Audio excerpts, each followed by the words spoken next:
What's wrong with you people?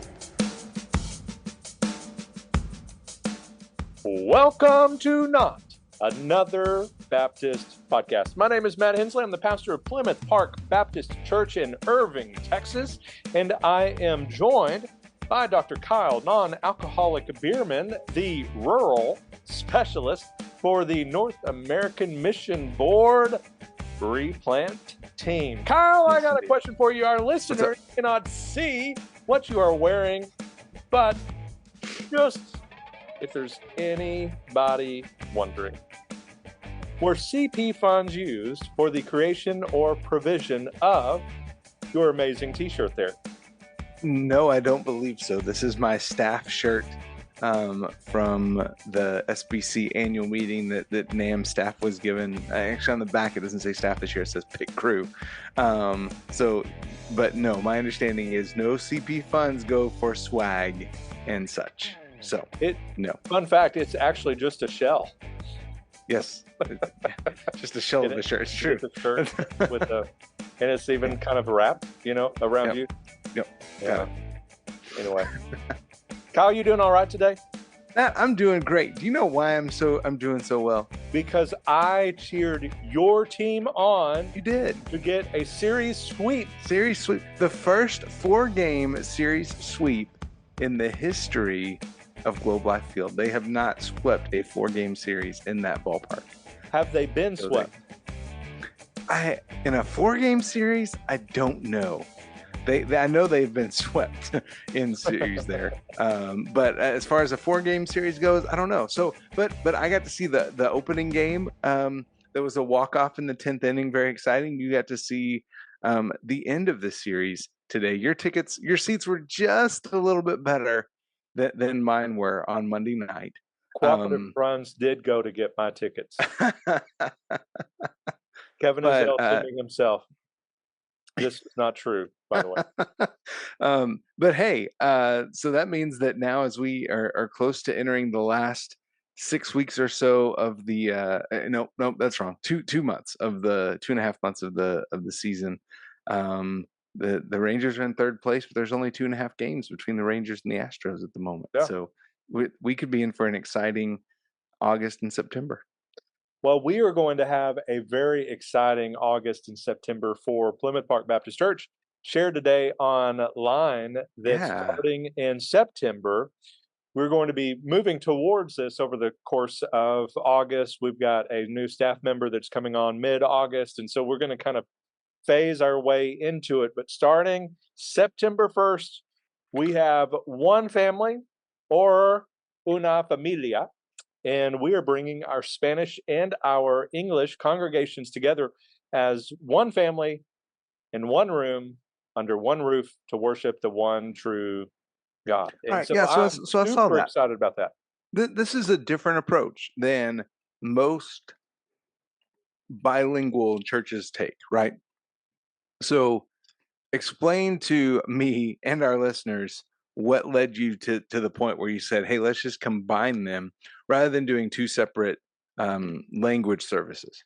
Well, so number one, surrounding us, like in our area, and just so people know the context of Irving. So this is going to maybe be different. Your mileage will very well vary based on your demographics. Our demographics surrounding Plymouth Park Baptist Church are largely first generation Hispanic, men and women.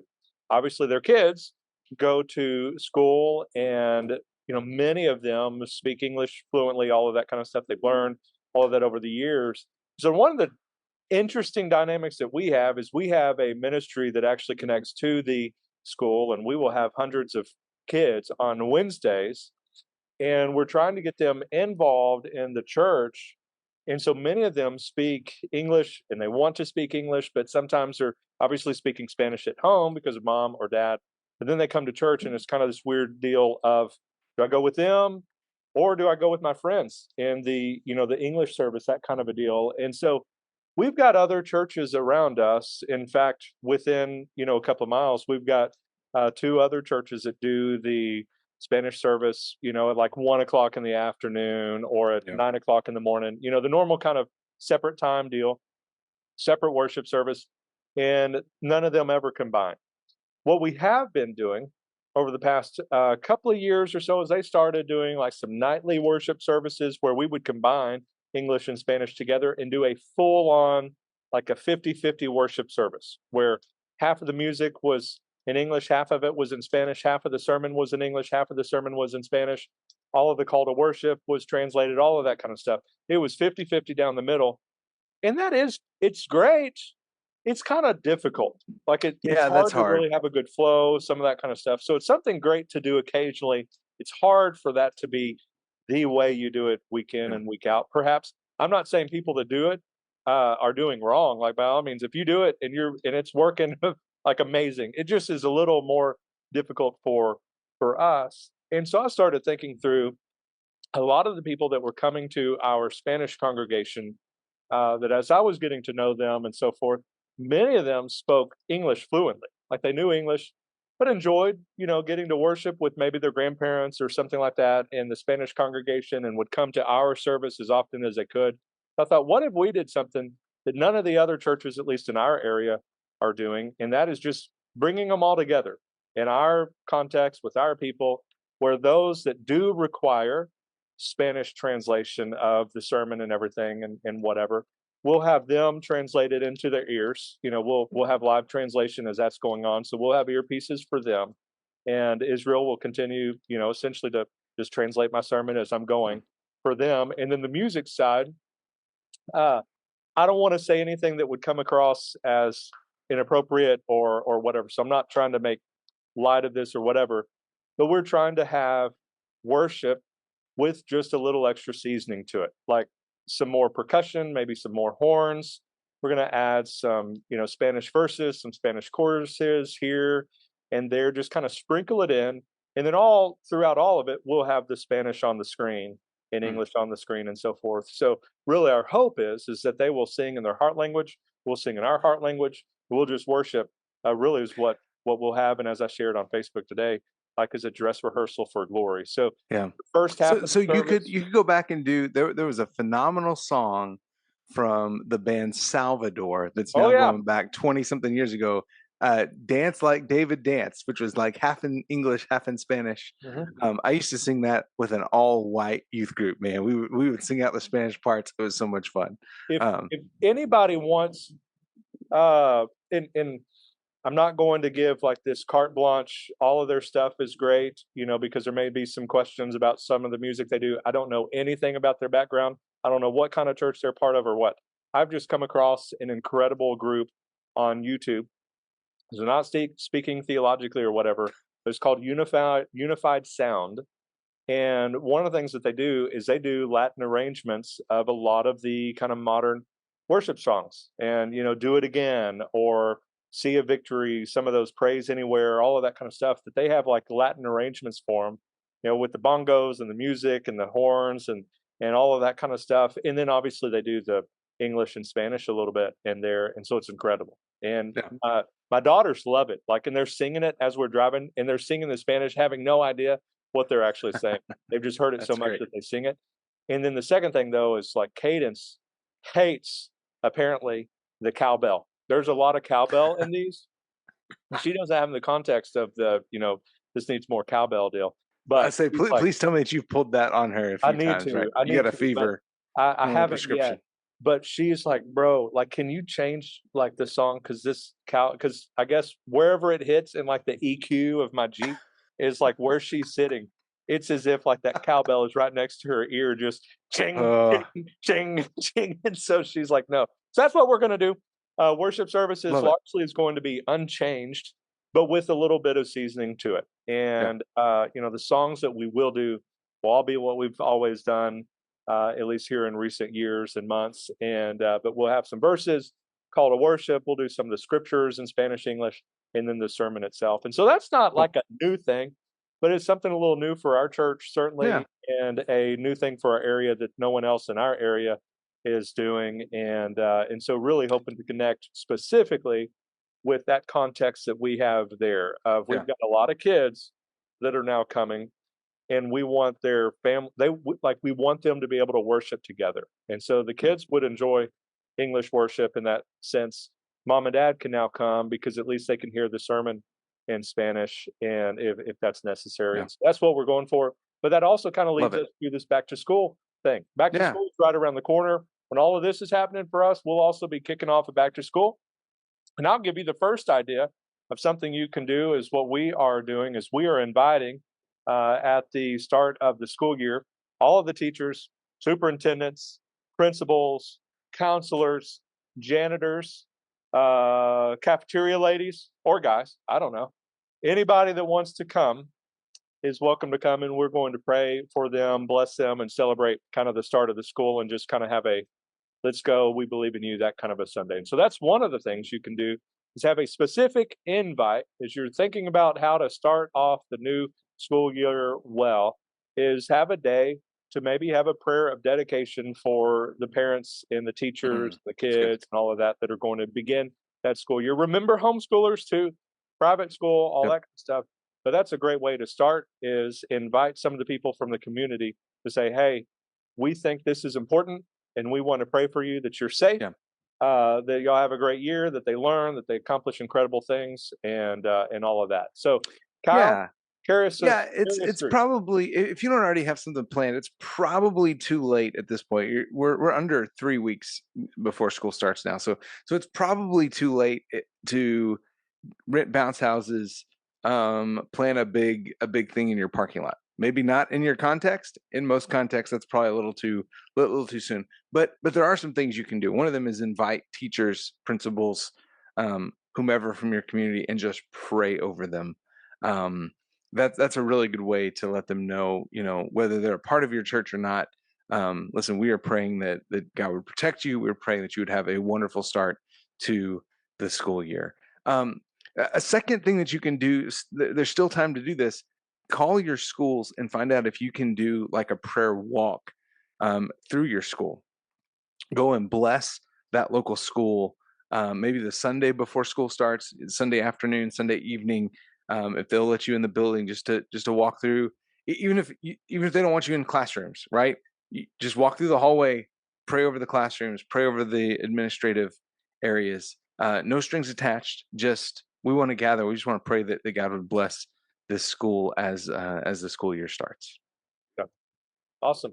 Well, we pulled up an article on Lifeway Research. We're not going to go through all of it. I am going to put it there because it's some great ideas specifically for churches to be able to partner with parents. And so there's a lot of things that you can do for the back to school when it comes to your schools. Like Kyle mentioned, this is going to go live on July 26th. You're not out of time, but it's very close. It's And getting there. you want Yeah. to do it well. So if you're going to do like a backpack drive, you better stop listening to this and go do it now. Yeah, you this better is go the to time do Walmart it. like right Don't now. wait. Pause this. You need to go get it done. If you're going to do something where you invite superintendents, principals, all of that kind of stuff, you can still pull that off. Yeah. Kind of a back to school bash for your youth, something like that. There's still some time. Be thinking about some ways that you can make. We talked about this recently. Kind of a power up for your worship gatherings. These are some of those easy ways that well, it's one of those things that it can not in all places, but it can even possibly get you an inroad into the actual school, like invite type thing. Yeah. Where if you're doing something that's like a backpack giveaway or donations or clothing donations or school supply donations, sometimes even though you're a church and even if there was going to be some gospel preaching or whatever it might be, you might even have that publicized by the school because they Yeah. often make those community things aware and known for their people. Yeah, you mentioned school supplies. Again, you can go and try to do a last minute scramble school supply drive from your church. If that's something that you really feel like you need to do, I'm not going to tell you to stop that. Go for it. One of the suggestions I would have at this point is maybe wait until after Labor Day. Give the school a few weeks to kind of get settled in, and then go visit with your principal and ask them kind of what are those gaps in the school supply. So look, every family will get the school supply list. Around here, if you walk into Walmart, like you can go and pick the different school supply lists. but there's always gaps in that, right? There's always going to be some stuff that they're missing. So if you went in 3 weeks into school and visited with the principal and just said, what are some of those gaps, the supplies that you still need, and typically it's going to be stuff like Clorox wipes, Kleenex, glue sticks, right? Those things that are used a lot. And if your church can fill that gap on some of that, that could meet a need. Kind of maybe halfway through the semester even, and come in and really meet a need that more than likely the responsibility for those things would fall on individual teachers out of their own pocket to provide for some of that stuff, and you can take the burden off of that as a church. And again, if you're asking the school, that shows, hey, we don't want to just throw stuff at you, right? We want to meet real needs, and that, again, that can get your foot in the door then to begin building that relationship. Here's to segue into the whole partnering with parents thing. Not really mentioned in the article. Not that they left it out or whatever. It's a great article, but a simple way that you could probably pull off today with a piece of artwork on Canva and a few Facebook posts is decide now that on that first day of school you're going to have donuts and a welcome center at your church, and just say, hey, after you drop off your kids, you want to come and celebrate? Like, come have some donuts. Freedom. We'll have donuts and coffee. You're free from the kids, and you've given them over to Caesar. I'm just kidding, but anyway, yeah, I'll be looking for that because Michelle and both my kids will be back at school. I will be looking for some kind of celebration.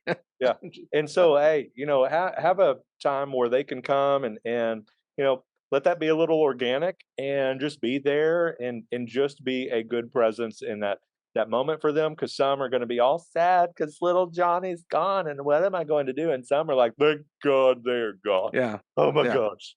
So anyway, here's a few. We're just going to mention them. I'm going to link this in the show note and would encourage you to say, hey, you're trying to serve every member of your church, whether they are old, or young, everyone in between in every life stage. You might be doing better in certain areas than others, but this is an easy one as we get close to back to school that you can do. And that one of those is celebrate the new school year with a promotion Sunday or a special event. Like, easy, back to school day, you want to give Bibles to those that are, going into first grade or going, whatever it might be. All of that good stuff. Have a back to school Sunday. We touched on this a little bit ago, where you can pray for the parents, you can pray for the teachers, you can pray for the kids, all of that kind of stuff. A great day. You can give families a break with the parents' night out and provide a fun game or a movie night for the kids. You can host a party to introduce your family ministry team. That's something that, like in our case, we've got Caleb Miller, and then we've got some volunteers in the kids ministry side, where if we did that, we would have them on the very front lines of that to connect. What are some other ways that you think a church can partner with the mamas and the daddies? Yeah. So I love the idea he mentions here of giving a break, like a parents' night out or a kids' night out, something like that, right? An easy way to do that. Easy way where parents will know where their kids are, which is a big deal, right? So we would do, when I was in youth ministry in small towns, we would do fifth quarters after football games, and have most of the kids from the community in that. The parents loved it because they knew after the football game where their kids were, right?